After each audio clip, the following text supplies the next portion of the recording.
Hoje é a 7ª mensagem e última da série A Jornada do Apóstolo Paulo. E o tema de hoje é o legado do apóstolo.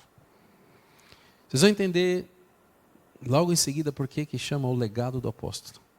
Mas é óbvio que Paulo teve um impacto muito grande nas vidas dos cristãos do seu tempo e também nas vidas dos cristãos nos dias de hoje.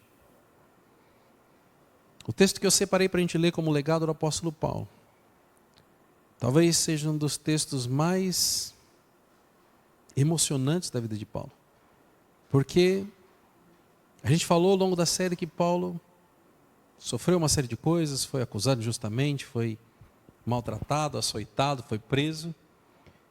Só que a gente falou também que quando Paulo escreveu a carta de 2 Timóteo, ele estava no fim da sua vida, preso, mas no fim da sua vida, sabendo que o fim era próximo.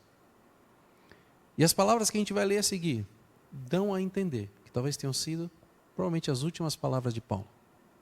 Ou pelo menos ele estava se preparando para que elas fossem as últimas, quando ele escreveu. O texto que a gente vai ler está em 2 Timóteo, capítulo 4. A gente vai ler dos versículos 6 a 8.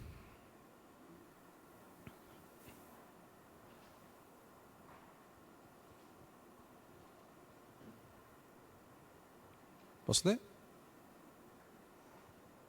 Eu tenho que respeitar as pessoas que estão olhando a Bíblia. Isso daí é importante.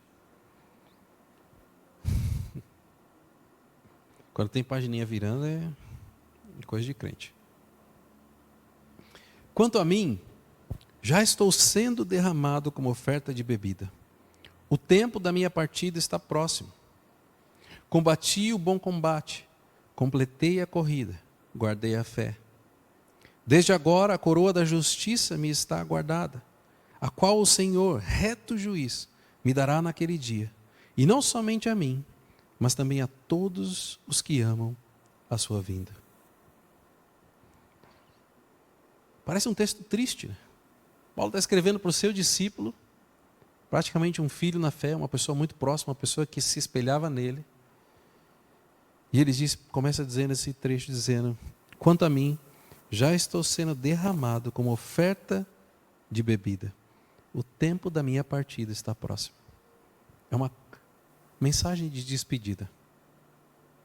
Se a gente lê 2 Timóteo, existem muitas instruções para Timóteo, onde talvez Paulo estivesse preparando ele para esse momento, ensinando ele para que ele desse continuidade no seu trabalho.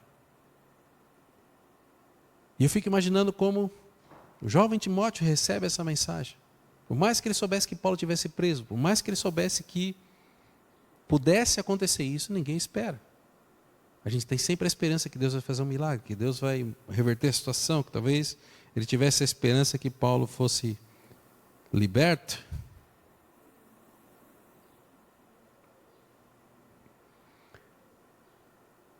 Mas apesar da notícia ruim,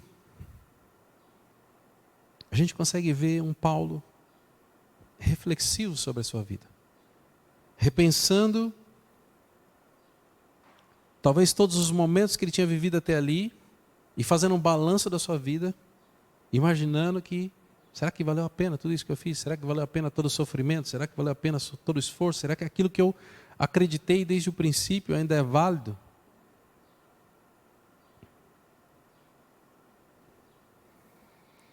Antes da gente dar continuidade nesse pensamento, eu queria só fazer uma recapitulação sobre todos os tópicos que nós ministramos sobre essa série de Paulo. A ministração número 1 se chamava Missão Esquecida.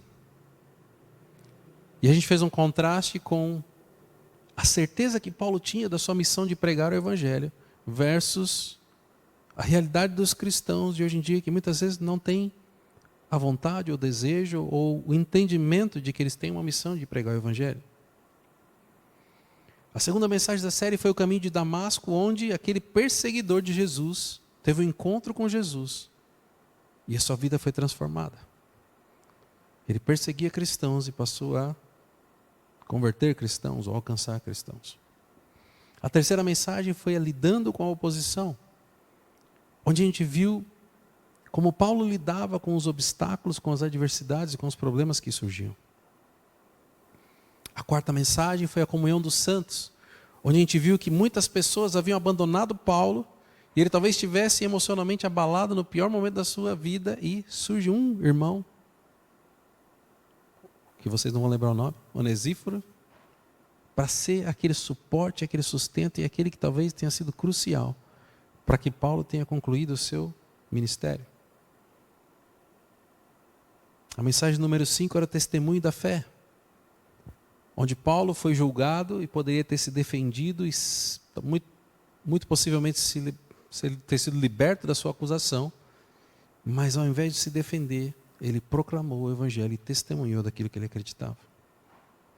E a mensagem número 6 se chamava Perseverando na Missão, onde Paulo relata que não importa o que as outras pessoas tinham sofrido, ele sofreu mais do que todas elas, mas ainda assim ele perseverou para cumprir o seu chamado. E a última mensagem que fala sobre o legado do apóstolo Paulo, talvez seja um compilado de todas essas qualidades que Paulo tinha, que juntas construíram um legado que permeia até os nossos dias de hoje.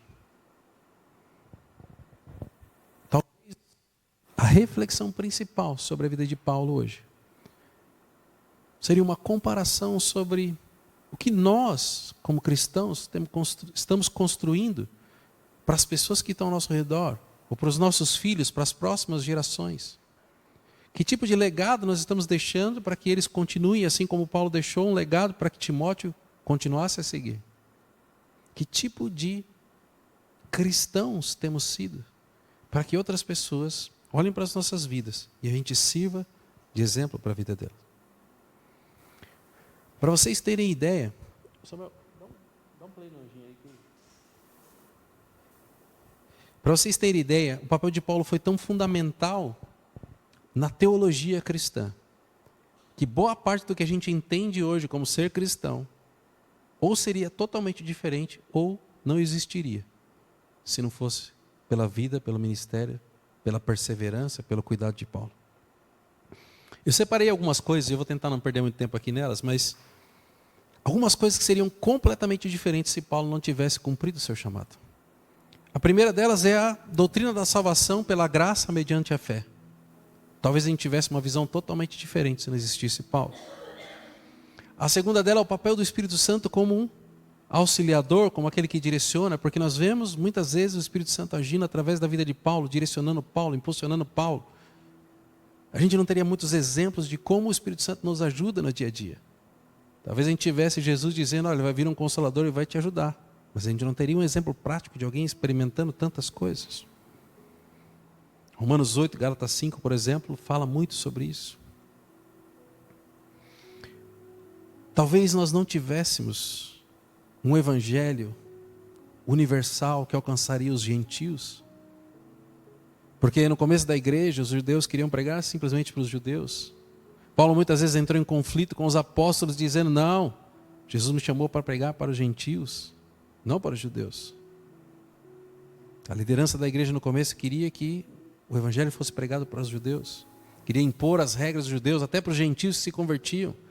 E Paulo trouxe uma nova visão sobre isso. O livro de Gálatas é sensacional, porque Paulo demonstra que nós não devemos colocar um peso da cultura judaica sobre os gentios, sobre os não-judeus. A gente aprendeu muito sobre ética cristã com Paulo. Como lidar com amor, perdão, como lidar com seu irmão, como lidar com o cônjuge. A gente aprende com Paulo que a igreja é o corpo de Cristo. Como nós devemos agir como irmãos em Cristo. E a gente tem muitos detalhes sobre escatologia, sobre a vinda de Cristo.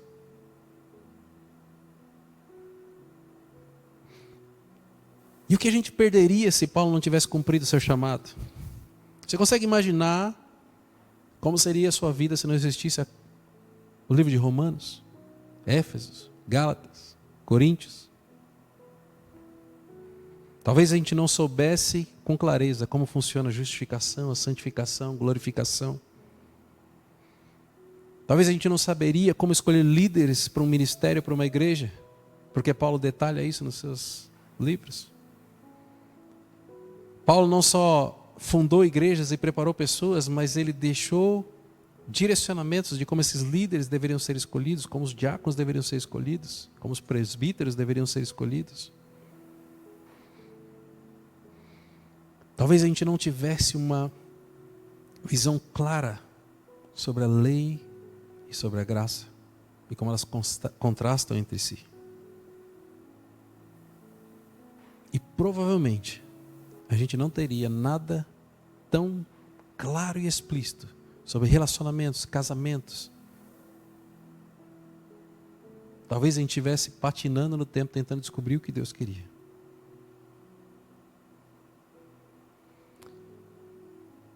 Esse homem deixou um legado que não só impactou aquelas igrejas que tinham sido plantadas, mas impacta o nosso dia a dia. Muitos dos textos e ministrações que fizemos, ainda que não sejam especificamente textos usados por Paulo, eles geram um embasamento e a concordância sobre toda a Bíblia. Agora a pergunta que eu faço para vocês antes da gente continuar. Se sua vida terminasse hoje, qual seria o legado que você deixaria para os seus filhos, para os seus sobrinhos, para os seus primos, para as pessoas que trabalham com você, para os seus amigos? Qual seria o legado que você deixaria para as próximas gerações? O que as pessoas lembrariam quando alguém mencionasse o seu nome? Será que elas lembrariam de algo que você deixou um ensinamento para elas? Ou será que elas não se lembrariam de nada? Ou talvez só de coisa ruim? Talvez essa seja a maior reflexão do nosso dia. Se a gente tentasse, a gente não conseguiria provavelmente ser igual a Paulo. E a gente nem precisa. Porque cada um de vocês tem sua natureza, sua formação e os planos que Deus tem para a sua vida. Mas existe algo que você pode, deve e precisa construir. Um legado que não é um legado para elevar o seu nome, para que você seja conhecido, mas que o plano de Deus, através da sua vida, seja conhecido. Para que o nome dele seja reconhecido através do seu testemunho e da sua história. O versículo 7 do texto que a gente leu diz assim: combati o bom combate, completei a corrida e guardei a fé. Como eu disse para vocês, eu acho que Paulo estava nos seus últimos momentos e estava muito reflexivo sobre isso. E eu queria me basear nesse versículo 7, para que a gente pudesse refletir sobre a nossa vida. Será que quando chegar a nossa vez, a gente sabe que a nossa vida está terminando, será que a gente vai poder dizer exatamente o que Paulo disse? Combati o bom combate, completei a corrida e guardei a fé. Será que a gente vai poder? Será que se fosse hoje o nosso último dia, será que a gente poderia dizer isso? Combati o bom combate, completei a corrida e guardei a fé. Eu vou quebrar esse versículo nos 3 pontos que a gente vai aprofundar aqui. E o primeiro é, obviamente, o combati o bom combate. Se Paulo diz que ele combateu o bom combate, quer dizer que as coisas não eram tão fáceis assim como a gente imaginava. A gente imagina que a gente vai entregar a vida para Jesus e agora é igual o foguetinho da SpaceX lá, vai direto para Marte, volta, de ré, estaciona, faz tudo sozinho, não tem nem que se preocupar. Só que a gente se depara com situações que normalmente não são aquilo que a gente imaginava. A gente tem lutas, a gente tem batalhas. E Paulo mostrou através da sua vida muitas dificuldades que ele lidou. Mas em meio a todas essas dificuldades, são coisas que a gente pode encontrar no nosso dia a dia, são problemas, são situações, a gente pode perder o emprego, a gente pode ficar doente, pode ter uma série de coisas. Existe um ensinamento que Paulo deixou sobre esse combate, que talvez seja o mais valioso de todos. E esse ensinamento está em Efésios capítulo 6, 12, que diz: porque a nossa luta, quem luta está fazendo o quê? Está em combate. Existe um combate, é preciso lutar. Porque a nossa luta não é contra carne e sangue, mas contra os principados, contra as potestades, contra os dominadores desse mundo tenebroso, contra as forças espirituais do mal nas regiões celestiais. Às vezes eu imagino que a gente evoluiu tanto com internet, com YouTube, com essas coisas, que o evangelho começou a ficar difícil de ser compreendido, sabe? Quando eu li esse texto a primeira vez e me explicaram, eu falei, entendi tudo. Existe uma batalha que é espiritual, Tem seres espirituais que estão tramando alguma coisa aqui. E eles influenciam a nossa vida. Talvez vocês tenham esse entendimento de que existe algo espiritual que talvez a gente consiga ver, talvez a gente não consiga ver, mas que reflete e impacta o nosso dia a dia. E Paulo está dizendo o seguinte: essa é a sua batalha.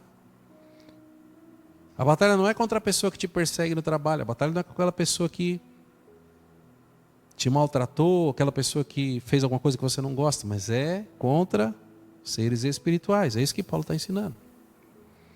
Agora, se você for olhar no YouTube, você vai descobrir gente que pensa de tudo quanto é jeito. Tem gente que fala assim: não era isso que queria, não tem nada espiritual não, é você que está fazendo coisa errada. Você vai ver isso. Mas eu não consigo imaginar Paulo dizendo que existe uma batalha que não é contra a carne e o sangue, e essa luta é você que está fazendo. Não tem como. Paulo está deixando muito claro que existe uma luta, e essa luta é espiritual.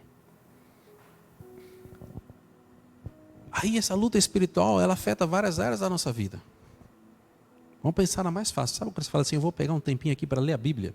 Só que é de noite, você está com sono. Aí você dá umas pescadas lá, daqui a pouco você fala: não consigo ler, vou dormir. Você se comprometeu, fala: vou ler 3 capítulos hoje. Aí você leu 10 versículos, bateu o sono, e aí você quer dormir. Pensando aqui que cientificamente isso é uma péssima ideia, você devia ler a Bíblia antes de dormir, porque uma das formas de você desacelerar o seu cérebro é ler alguma coisa. Quando você quer se preparar para dormir, em vez de ficar na tela do celular, se você ler alguma coisa, você vai ficar com sono. Porque a tela do celular, as coisas que você vê, elas interagem muito rapidamente, elas aceleram o seu cérebro. Mas quando você lê algo, você não consegue passar da velocidade da sua leitura. Então você concentra o seu cérebro naquela velocidade, você vai desacelerando. Mas existe uma batalha. Você acha que você vai ler, mesmo sem sono, e não vai surgir nada para te atrapalhar. Uma das coisas que a gente faz muito é ler a Bíblia no celular. Na hora que você fala: vou estudar a Bíblia, começa a chegar a mensagem no celular. A pessoa compartilhou um vídeo, é sempre distração. Aí você vai pensar: mas é normal, não é Satanás, não é batalha nenhuma não. Como é que você vai saber? Eu particularmente acredito que tudo aquilo que te impede de cumprir o plano de Deus, de cumprir a vontade de Deus, tem algo espiritual por trás. Mas existe uma batalha diária contra pecados, contra a tentação, contra muitas vezes o desafio de obedecer aquilo que o Senhor quer que a gente faça. E isso talvez sirva para todas as pessoas, inclusive para mim. Quantas vezes eu sinto que o Senhor quer que eu faça alguma coisa e falo assim: mas eu tenho que fazer mesmo. Não estava querendo fazer não. A parte boa é que pelo menos eu pergunto para ele fala assim: vai lá e faz. Aí eu acabo fazendo. A gente não pode enganar Deus e falar assim: ó, Senhor, que legal que o Senhor pediu para fazer, mas dentro do nosso coração a gente não quer fazer. Mas tem coisa que a gente não quer. Às vezes, sei lá, está um diazinho frio e o Senhor fala assim: olha, agora você acorda e vai para a academia. Ele nunca falou isso para mim, graças a Deus, por isso que eu não tenho ido. Mas se ele falar, a gente vai assim: poxa, mas está friozinho. Queria ficar mais um pouco em casa hoje. Talvez a analogia da academia seja uma coisa ruim, para a gente imaginar, seja uma coisa comum. Mas as coisas que ele pede são parecidas. Ele não vai pedir alguma coisa que você fala: olha, pega aí e faz uma oferta dos R$1 que está na sua carteira aí para a vida da pessoa que está ainda precisando. A pessoa está morrendo de fome, você vai pegar R$1 que você tem lá, que você nem ia fazer nada com ele, e oferta na vida dela. Talvez que Jesus vai fazer isso: olha, você pega, sabe aquele dinheiro que você separou para ir no restaurante chique hoje, que você ia gastar, sei lá, uns R$100? Oferta na vida dessa pessoa. Aí você vai pensar assim: poxa, mas eu vou ficar sem o meu almoço? Normalmente é isso que Deus faz. E não quer dizer que você vai assim: olha que bênção, eu vou ofertar os R$100 e ficar sem almoço. Você não vai ficar feliz com isso.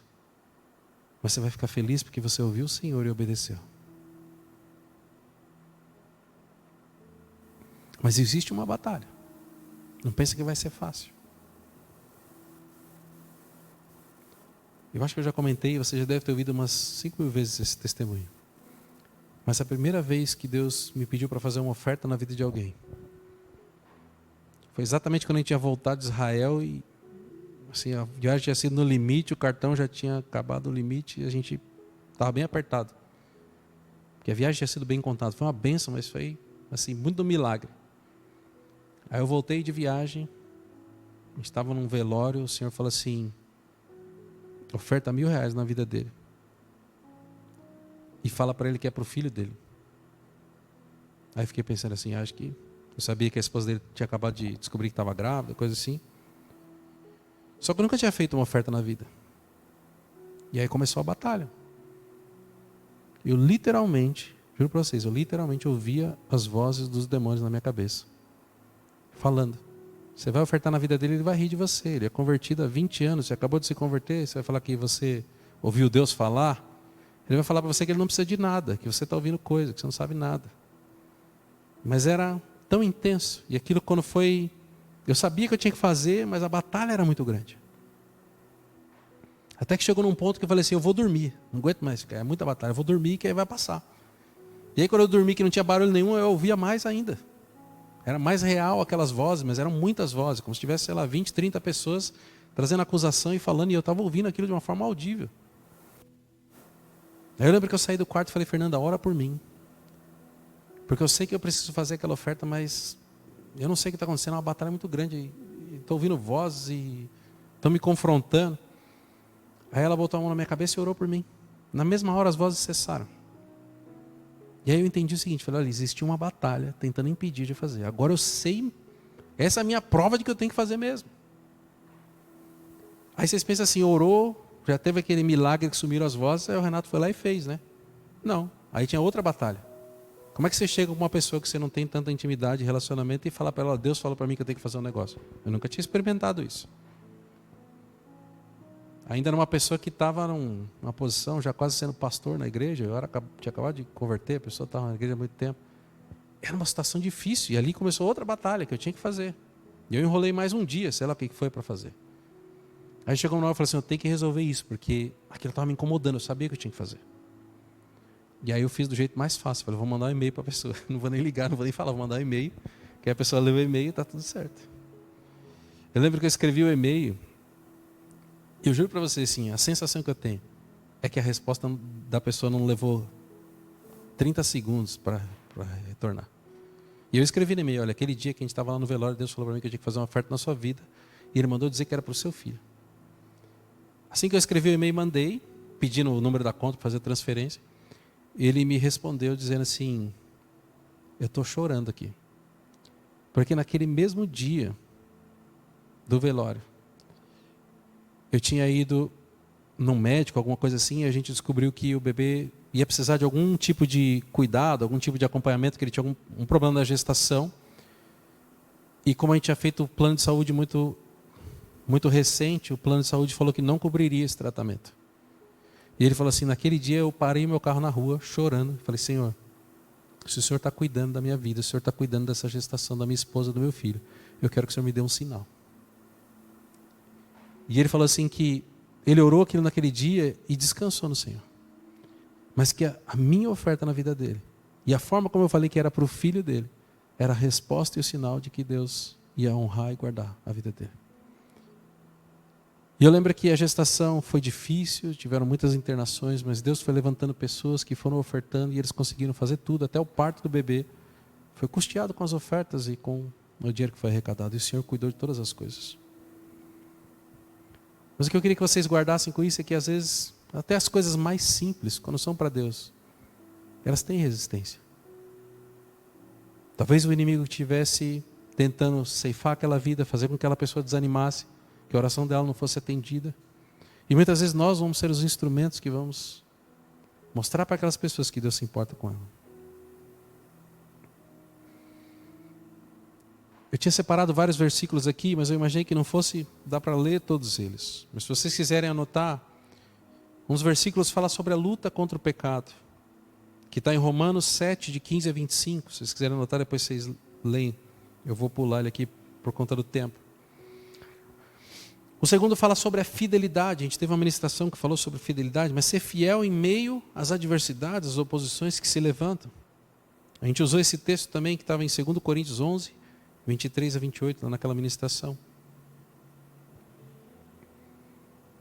E tem um texto em 1 Timóteo 6, 12, onde Paulo incentiva Timóteo a fazer exatamente o que ele fez aqui. O texto diz, combata o bom combate da fé, Tome posse da vida eterna para a qual você foi chamado e fez boas confissões na presença de muitas testemunhas. Paulo está dizendo para Timóteo, combata o bom combate da fé e tome posse da vida eterna. Às vezes a gente acha que é tudo fácil, né? Realmente a salvação, ela vem de graça, mas tudo que vem depois tem um esforço da nossa parte. Tudo tem um custo, tem um preço, a gente precisa pagar esse preço para que a gente use. Jesus disse que o reino de Deus é tomado por força. Ele não falaria isso se fosse tudo fácil, do jeito que a gente pensa.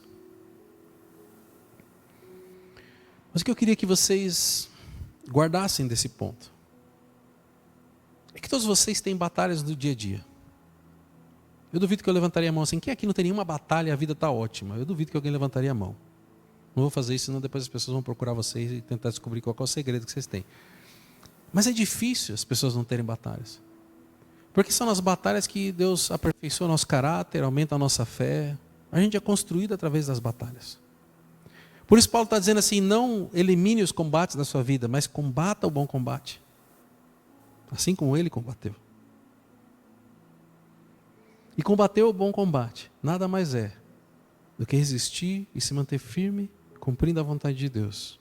Ainda que a gente não queira, ainda que seja difícil, ainda que a gente não tenha esperança, a gente precisa combater o bom combate. O segundo ponto é onde Paulo fala que completou a corrida. Quantos aqui gostam de corrida? Só para saber se tem alguém que gosta de corrida. Priscila gosta de corrida, a Alexandra gosta de corrida. E o Marlon está me devendo uma corrida.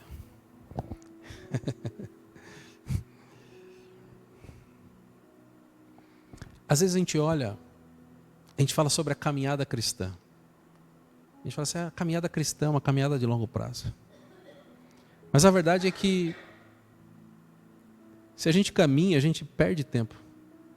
A gente constantemente está crescendo conforme a gente caminha, conforme a gente corre. E Paulo não trata isso como uma caminhada. Se você olhar a vida de Paulo, a intensidade que ele coloca nas coisas, ele olhava isso como uma corrida.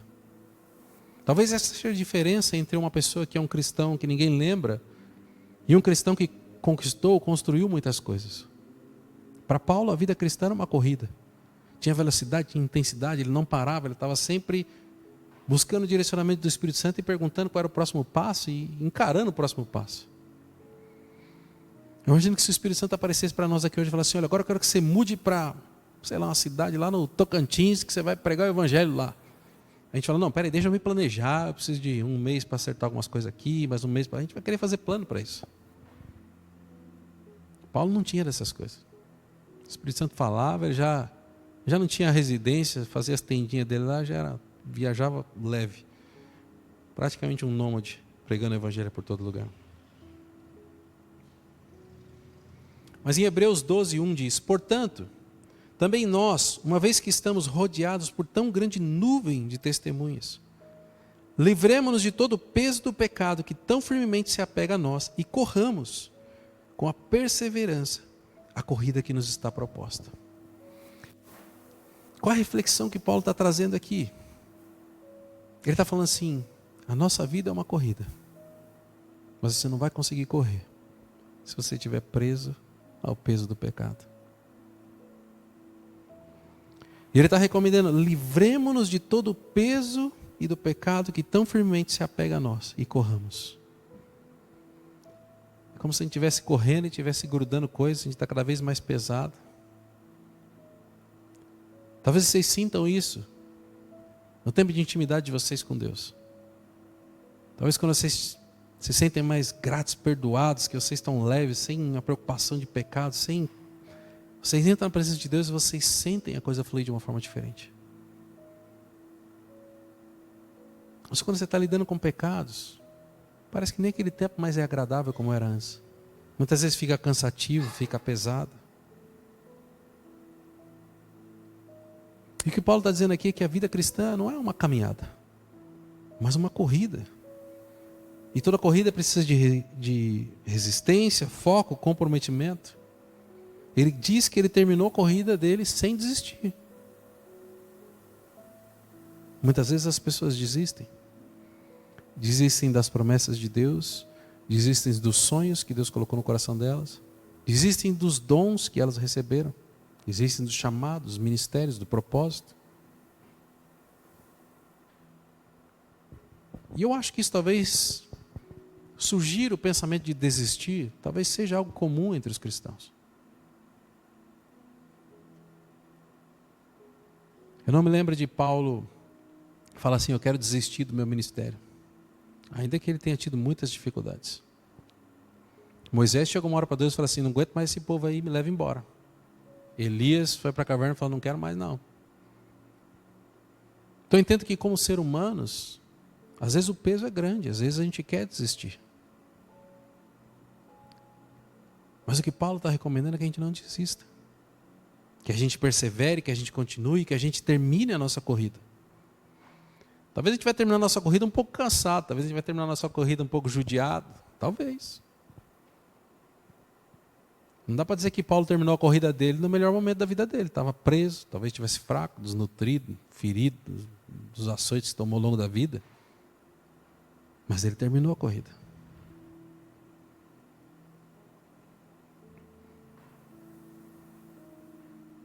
Existem 3 coisas importantes sobre esse tópico. Eu vou deixar os versículos, não vou ler todos. Mas um é sobre persistir até o fim. Certa vez eu vi um estudo falando sobre lutadores profissionais, olímpicos, de MMA, o que seja. Às vezes existe uma disparidade, um é maior que o outro, mais forte que o outro, melhor que o outro, tecnicamente, e isso provavelmente dá uma vantagem. Mas existem situações onde os 2 lutadores são extremamente equilibrados. Talvez a mesma técnica, o mesmo peso, a mesma força, mesmo preparo. E muitas vezes a decisão sobre quem vai ser o campeão ou não naquela disputa não é sobre quem está mais preparado do que o outro, ou mais treinado, ou mais capacitado. Mas é aquele que não desiste. Porque no meio da luta, da batalha, as emoções vão tomando conta e às vezes um deles desiste. E aquele que não desistiu é aquele que persiste.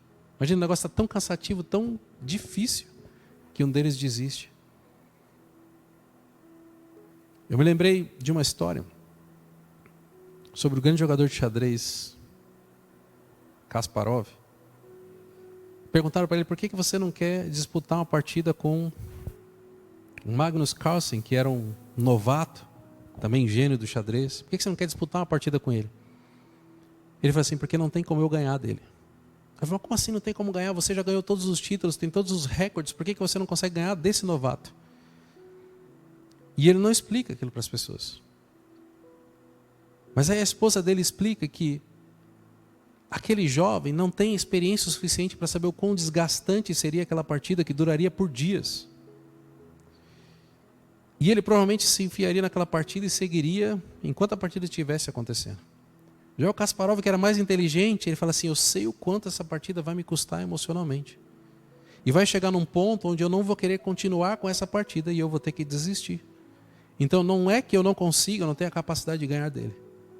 Mas é que eu não quero chegar nesse ponto onde eu vou estar tão cansado e exausto que eu vou precisar desistir da partida. Então eu prefiro não fazer essa partida, porque não tem como eu ganhar dele. 2 jogadores, mesmo nível, onde a diferença seria aquele que desistiria primeiro. Se os 2 continuassem na mesma intensidade, eles iam se acabar fisicamente, emocionalmente, e a partida ia provavelmente dar empate. Mas aquele que desistisse, não perseverasse até o fim, perderia. Segundo, e tem um texto para isso, tá? Depois vocês quiserem anotar, Atos 20, 24. O segundo ponto está em Filipenses 3, 13 e 14, que fala sobre viver com propósito. Temos que ter um propósito na vida. Não adianta eu conseguir sair perseguindo alguma coisa e eu não sei porquê. Eu tenho que saber aonde eu quero chegar e por que eu quero chegar lá. E o terceiro ponto é sobre o impacto nas gerações futuras. Muitas vezes a gente olha para a nossa vida e acha que isso é o suficiente. Talvez alguns aqui tenham filhos, talvez alguns queiram ter filhos. Talvez alguns tenham familiares, pessoas que se inspiram. Qual o impacto que nós vamos deixar para essas pessoas? Qual o exemplo que nós vamos deixar para elas?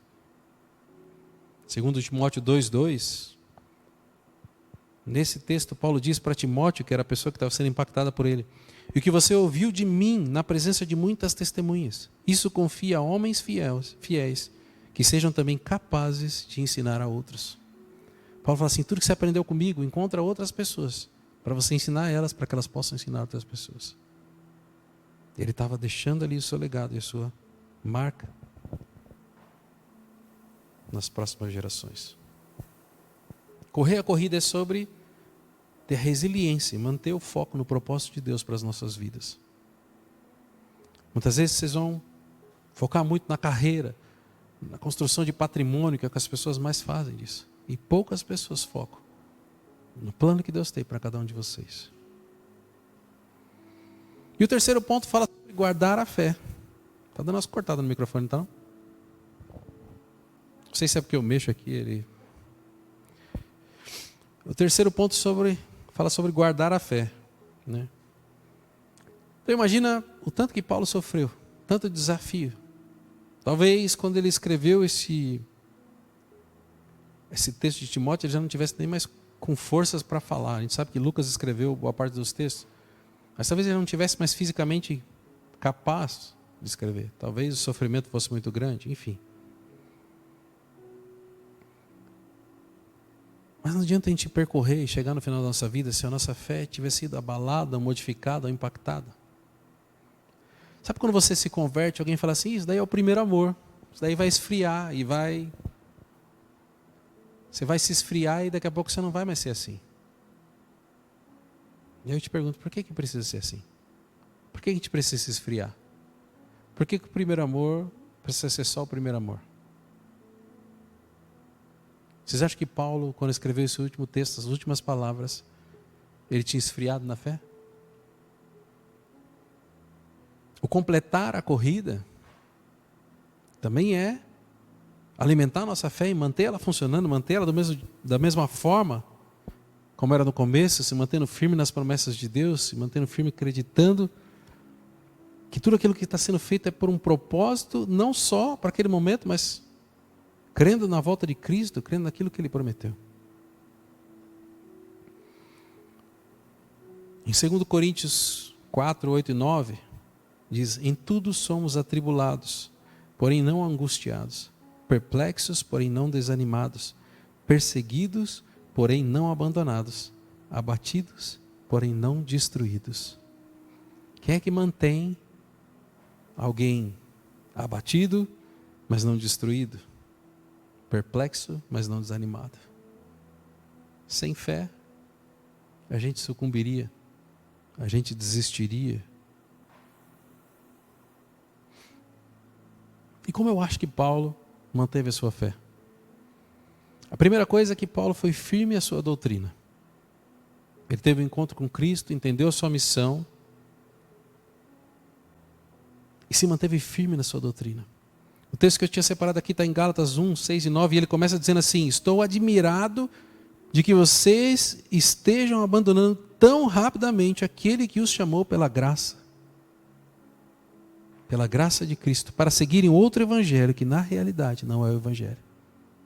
Paulo tinha a sua fé, tinha a sua doutrina, e ele fala para aquelas pessoas que ele está admirado de como elas se esqueceram tão rapidamente daquilo que elas tinham aprendido, daquilo que elas tinham decidido. Sabe aquilo que você acreditou quando você se converteu? Por que você abandonou isso tão rápido? Por que você permitiu que isso esfriasse? Por que hoje você não acredita da mesma forma que você acreditava como naquele dia?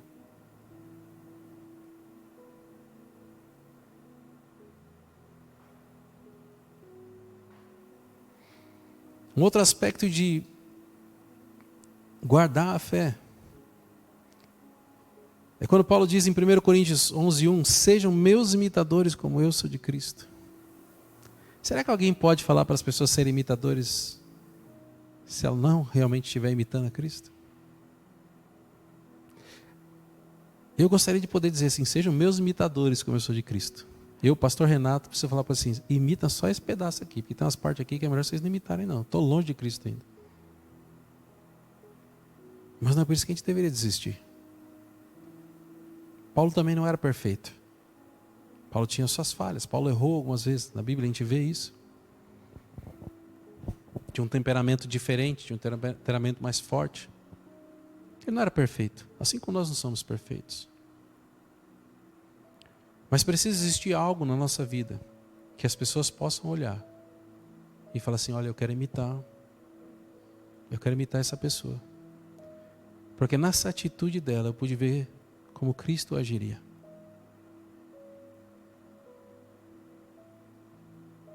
Talvez seja no seu momento de oração, talvez seja na sua dedicação e empenho em estudar a palavra de Deus, talvez seja na sua generosidade, talvez seja na forma de você lidar com as pessoas. Se tem uma coisa que eu queria ser igual a Jesus, e eu sei que eu estou longe, é a forma como ele lidava com as pessoas. Às vezes eu acho que eu sou muito bicho do mato para lidar com as pessoas. Mas é como Jesus chegasse diante de alguém e falasse assim: olha, esquece tudo, agora você é a pessoa mais importante do mundo e eu vou te dar toda a atenção que você merece.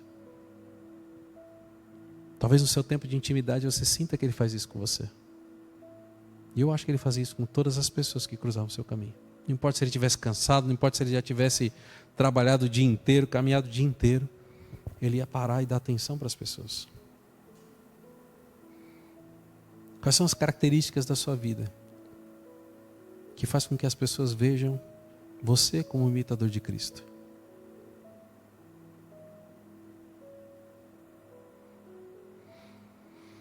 Uma outra coisa que fez Paulo guardar a fé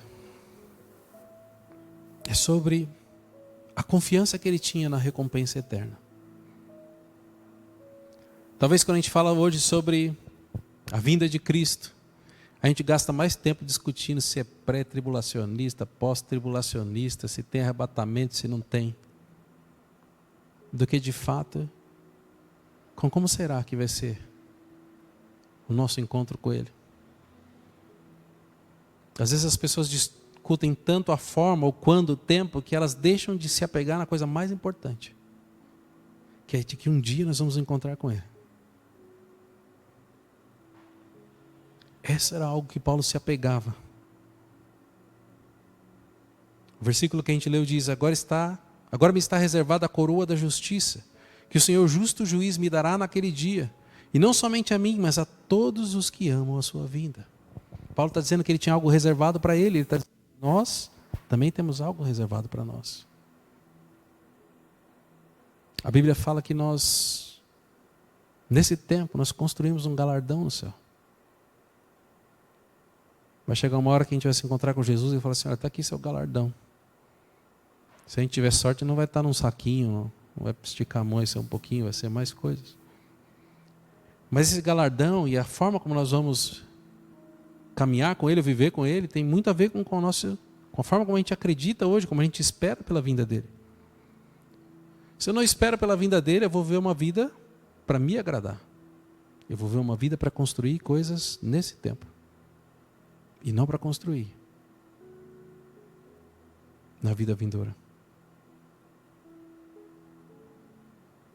Será que você consegue puxar um balanço aí de como é que está o seu galardão da próxima vida? Aí você vai pensar assim: poxa, eu salvei um cachorrinho lá que ia ser atropelado, fui pregar o evangelho na casa de não sei quem, orei pelo fulano. Talvez você já ganhou uns trocadinhos aí. Já encheu um palminho da mão ali de Jesus de galardão. Eu não sei quanto que vale isso, talvez a gente não saiba. Talvez aquilo que a gente acha que é muito pequeno tem um valor muito grande para Ele. Mas não existe uma forma de caminhar sem olhar para a vida vindoura.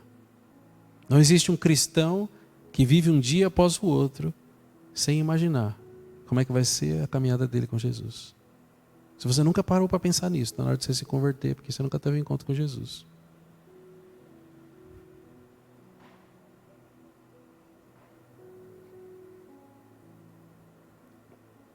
Paulo diz que nós temos que guardar a fé. E eu entendo que guardar a fé nesse contexto seria que não importa as nossas limitações, não importa as nossas dificuldades, tudo isso é passageiro. Porque nós estamos construindo algo que vai ser eterno. Paulo tinha fé nessa eternidade, na recompensa que ele receberia. E é assim que nós temos que caminhar.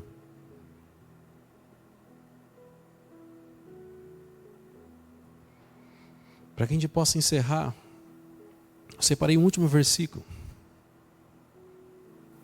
que está em Apocalipse, capítulo 2, eu vou ler uma parte do versículo 10. E esse texto não foi Paulo que escreveu, mas foi João. Seja fiel até a morte, e eu lhe darei a coroa da vida.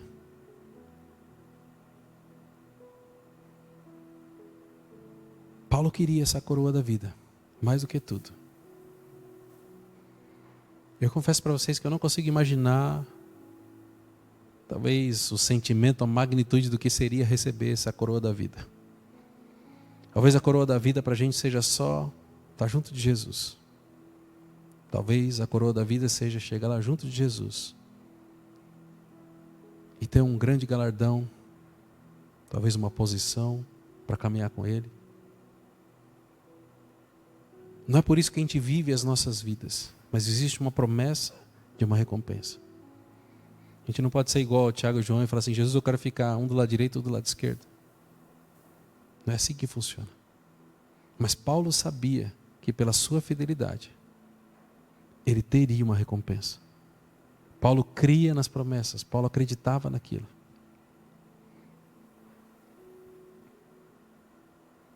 E o que a gente pode aprender com Paulo é que a intensidade com que a gente vive a nossa fé define o legado que nós vamos construir. Existem pessoas que constroem legados materiais. Talvez vocês estejam juntando dinheiro para deixar uma herança para os netos. A Bíblia diz que você tem que deixar uma herança para o filho dos seus filhos. Se você não começou ainda, pode começar agora. Mas a Bíblia diz que você tem que deixar uma herança para o filho dos seus filhos. Talvez esse seja o legado que você está construindo. E talvez precise de um pouco de fé, dependendo da situação. Mas não é sobre isso que Paulo está falando. O legado que Paulo quer que a gente deixe para as próximas gerações é um legado de salvação e intimidade com Jesus. Paulo nos encoraja a combater o bom combate, completar a corrida e guardar a fé. E ter a certeza de que existe uma esperança de recompensa para cada um de nós. Queria que vocês ficassem de pé. E eu vou fazer uma oração rápida, que eu já estourei o tempo razoavelmente. Mas eu queria que vocês refletissem sobre qual o legado que vocês têm construído, ou qual o legado que vocês estão deixando para as pessoas que vocês amam. Não estou nem falando de pessoas desconhecidas, mas qual o legado que vocês estão construindo para as pessoas que vocês amam, as pessoas mais próximas. Talvez Paulo queira ensinar algo para vocês nessa manhã. Talvez mudanças precisam ser feitas, decisões precisam ser tomadas, ajustes precisam ser feitos.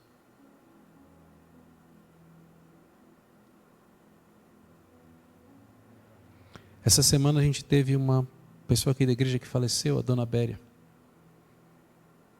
E no momento do enterro, eu me lembro de ter dito para eles que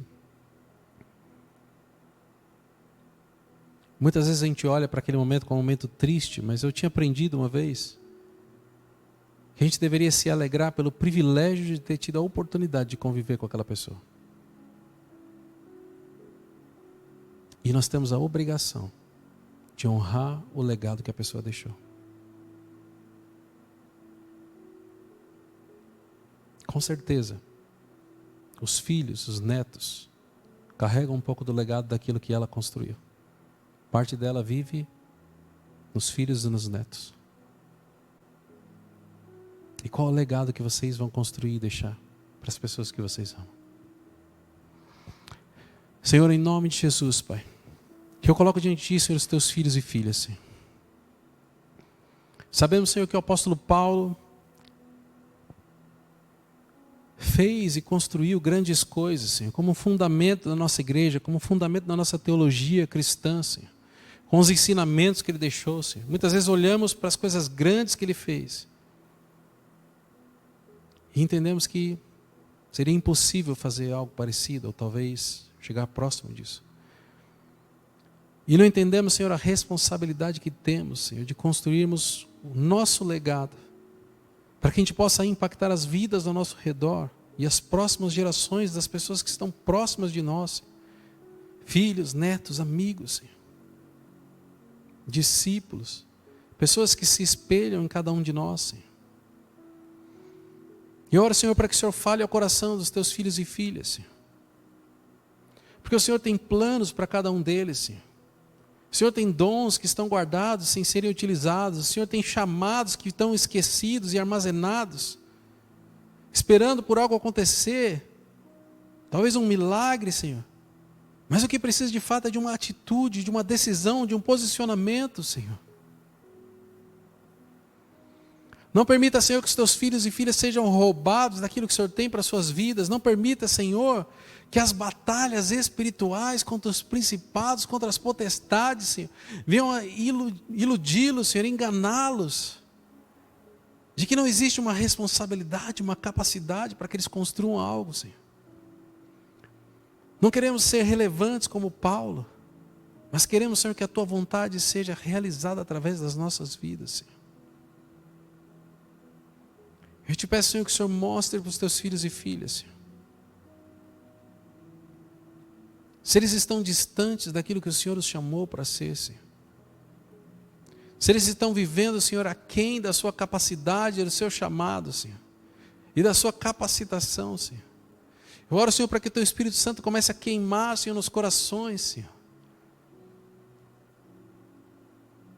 Limpando, Senhor, todo pensamento enganoso, todo sofisma, Senhor, toda mentira, Senhor. Que tem sido, Senhor, armadilhas que tem paralisado os Teus filhos, Senhor. Eu oro, Senhor, para que o Senhor passe agora com o Teu Espírito Santo, Senhor. Revelando e expondo, Senhor, nos corações, os pecados e todo o peso, Senhor, que impede eles de correrem ao invés de caminhar, ou, na verdade, de correr, Senhor. Eles estão caminhando somente. Ajuda, Senhor, os Teus filhos e filhas a reparar, Senhor, tudo aquilo que tem sido peso e amarra nas suas vidas, Senhor. Ajuda, Senhor, a confessar os seus pecados. Ajuda, Senhor, a ser livre, Senhor, de todas as amarras, de todas as armadilhas que Satanás criou, Senhor. Senhor, eu oro em nome de Jesus, Senhor. Para que o Senhor possa levantar, Senhor, pessoas que assim como Paulo estão dispostas a Te obedecer e a construir um legado que é para Ti, Senhor.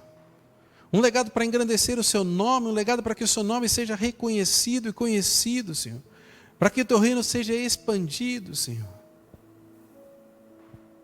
Conserta, Senhor, as nossas prioridades, Pai. Para que a prioridade não seja o eu, não seja como eu me sinto ou como eu quero, mas que seja feita a Tua vontade, Senhor, e não a nossa, Senhor. Eis-nos aqui, Senhor. Usa, Senhor, as nossas vidas conforme a Tua vontade, Senhor.